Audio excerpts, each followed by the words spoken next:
አድማጮች ለቻናሉ አዲስ ከሆናችሁ ሰብስክራይብ በማድረግ እንዲሁም ከጎን የምትመጣውን የደውል ምልክት አንዴ ጫን በማድረግ ኦል ብታደርጓት ሁሌ የምንለቃቸው አዳዲስ ቪዲዮዎች ከሁሉም ቀድሞ ይደርሷችኋል። ስለምትከታተሉን ከልብ እናመሰግናለን።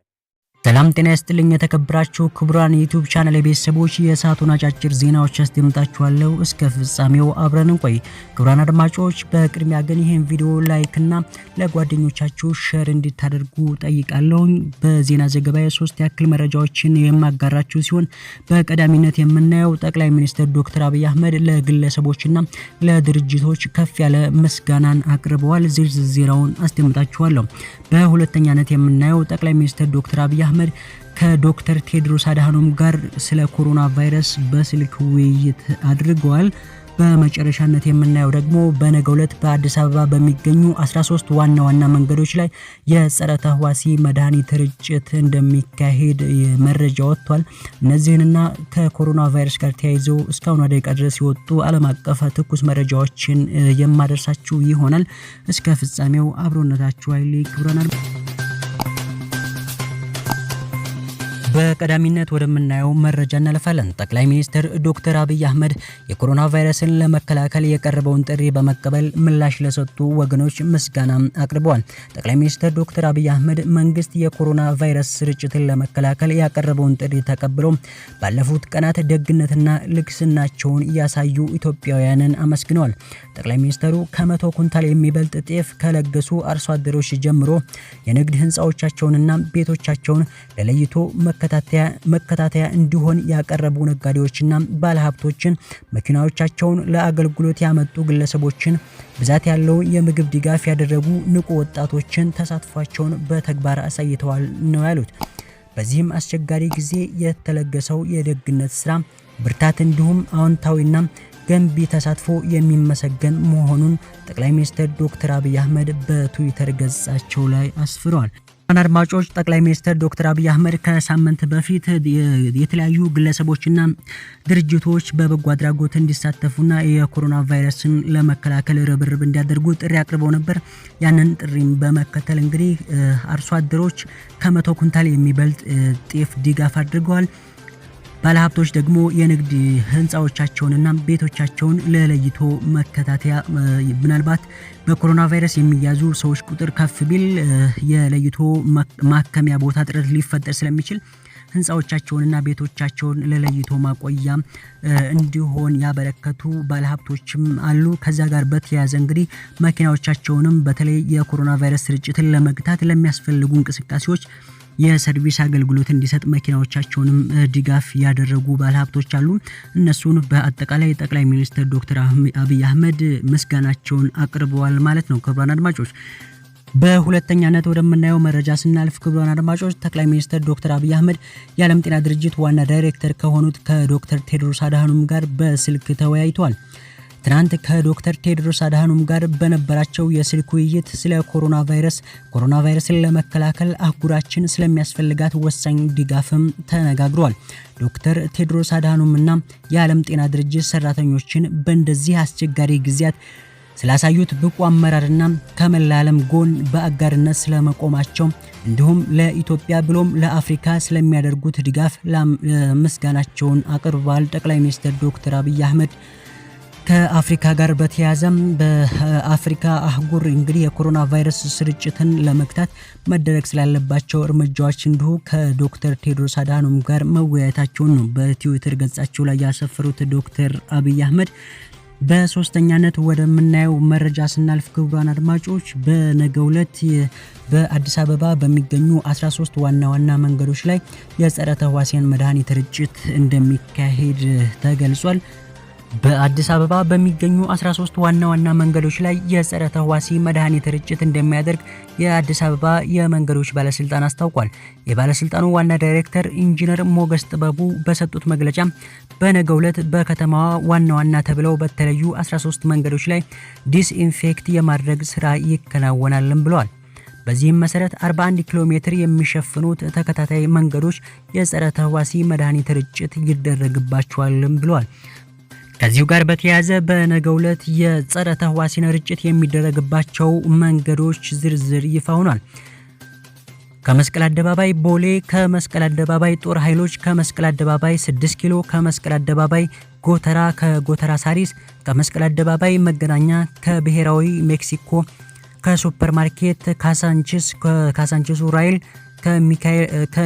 ከሚኒሊክ አደባባይ አምባሳደር፣ ከአምባሳደር መስቀል አደባባይ፣ ከሚኒሊክ አደባባይ ፓስተር፣ ከሚኒሊክ አደባባይ 4 ኪሎ፣ ከ4 ኪሎ መገናኛ፣ ከሚኒሊክ አደባባይ 6 ኪሎ፣ ከሚኒሊክ አደባባይ አውቶቡስ ተራ፣ ከሚኒሊክ አደባባይ ተክለ ሃይማኖት።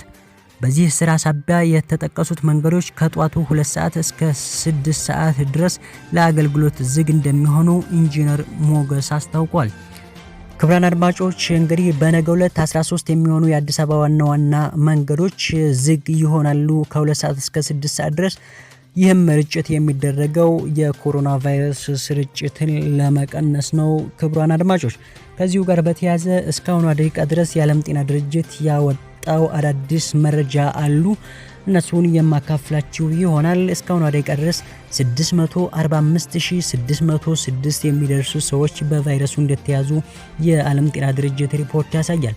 29971 ደግሞ የሟቾች ቁጥር መድረሱን እንዲሁ ያሳየናል። ክቡራን አድማጮች የዓለም ጤና ድርጅት ሪፖርት በየሰዓቱ በተለይ የመዛመት ፍጥነቱ በጣም በከፍተኛ ሁኔታ እየጨመረ ይገኛል።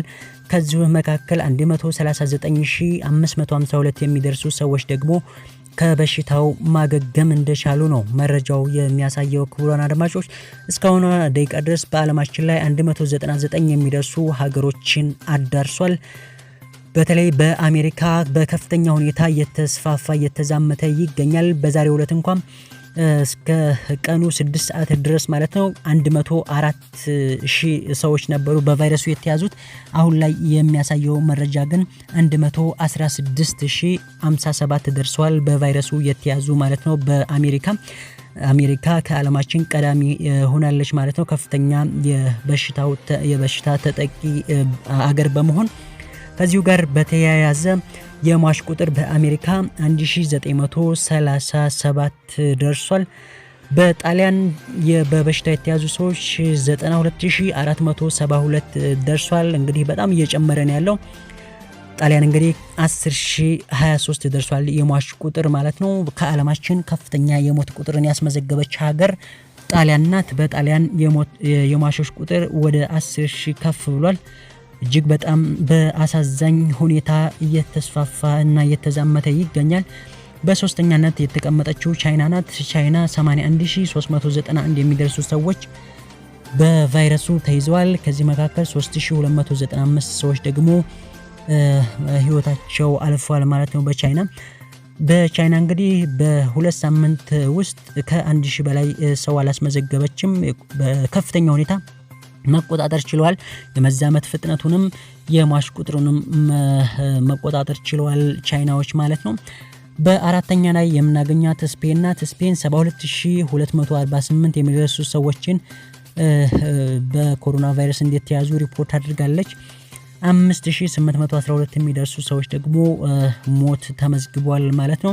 ስለዚህ ስፔን ከዓለማችን በሁለተኛ ደረጃ ላይ ተቀምጣለች ከፍተኛ የሟች ቁጥር በማስተናገድ። አምስተኛ የተቀመጠችው ጀርመን ናት። ጀርመን 56202 ሰዎች በቫይረሱ ተይዟል። 403 ሰዎች ደግሞ በቫይረሱ ምክንያት ህይወታቸውን አጥተዋል። እንግዲህ የዓለም ጤና ድርጅት ባወጣው ሪፖርት ከ1 እስከ 5ኛ ደረጃ በከፍተኛ ሁኔታ በበሽታው የተጠቁና ከፍተኛ የሟች ቁጥር ያስመዘገቡ አገሮች እነዚህን ይመስላሉ።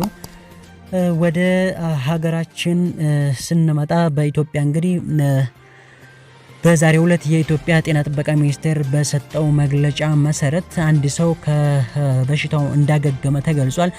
ሁለቱ የውጭ ሀገር ዜጎች ደግሞ ወደ ሀገራቸው ሄደዋል። አሁን ላይ ክትትል እየተደረገላቸው የሚገኙ ሰዎች 13 መሆናቸውን ገልጿል። ከዚሁ ጋር በተያያዘ በዓለም አቀፍ ደረጃ ብዙ ኢትዮጵያውያን ይኖሩባቸዋል ተብለው የሚታሰቡ ሀገሮችን እንዲሁ አሁን ያለውን መረጃ አስደስሳችኋለሁ። ክቡራን አድማጮች በሳውዲ አረቢያ 1203 የሚደርሱ ሰዎች በቫይረሱ ተይዘዋል። 4 ሞት ተመዝግቧል። 37 ሰዎች ከቫይረሱ ማገገም ችለዋል። ሳውዲ አረቢያ በሽታው እንዲሁ በከፍተኛ ሁኔታ እየተስፋፋ ይገኛል። የተለያዩ አዋጆችን በየዕለቱ አዳዲስ ውሳኔዎችን ታወጣለች ሳውዲ አረቢያ። የበሽታው የመዛመት ቁጥር ደግሞ ትንሽ አስፈሪ ነው። በተለይ በሳውዲ አረቢያ በዩናይትድ አረብ ኤሚሬት በትናንትናው በ24 ሰዓት ውስጥ ማለት ነው ትንሽ የመጨመር አሳይቷል። 333 ነበር በትናንትናው ዕለት። ዛሬ ላይ ግን አሁን ላይ 468 ደርሷል። በበሽታው የተያዙ ሰዎች ቁጥር 2 ሞት ተመዝግቧል። 52 ሰዎች ከበሽታው ማገገም ችለዋል። በዩናይትድ አረብ ኤሚሬት ማለት ነው። በሉብናን 412 ሰዎች በቫይረሱ ተይዟል። 8 ሞት ተመዝግቧል። 27 ሰዎች ከበሽታው ማገገም እንደቻሉ ነው የዓለም ጤና ድርጅት ሪፖርት የሚያሳየው። ክቡራን አድማጮች አዳዲስ የሚወጡ ከኮሮና ቫይረስ ጋር ተያይዞ ዓለም አቀፍ ትኩስ መረጃዎችን ለማግኘት የሚያስችላችሁን ሊንክ መጀመሪያው ኮሜንት ላይ አስቀምጥላችኋለሁ። በዛ ተጠቅማችሁ በቀጥታ መረጃውን መከታተል ትችላላችሁ። ክቡራን አድማጮች ስለተከታተላችሁኝ ከልብ አመሰግናለሁ። ሁላችሁም በያላችሁበት ሆናችሁ በተለይ ከኮሮና ቫይረስ ጋር ማንኛውም አይነት ጥቆማም ሆነ ጥያቄን ለመጠየቅ ወደ 8335 ወይም ደግሞ ወደ 952 በመደወል በቀጥታ ወደ ኢትዮጵያ ህብረተሰብ ጤና ኢንስቲትዩት ኮንታክት ማድረግ ትችላላችሁ ማለት ነው። ስለተከታተላችሁኝ ከልብ አመሰግናለሁ። በሌላ መረጃ እስከምንገናኝ መልካም ጊዜ። ከተመቻችሁ ይህን ቪዲዮ ላይክ አድርጉት፣ ለሌሎችም ሼር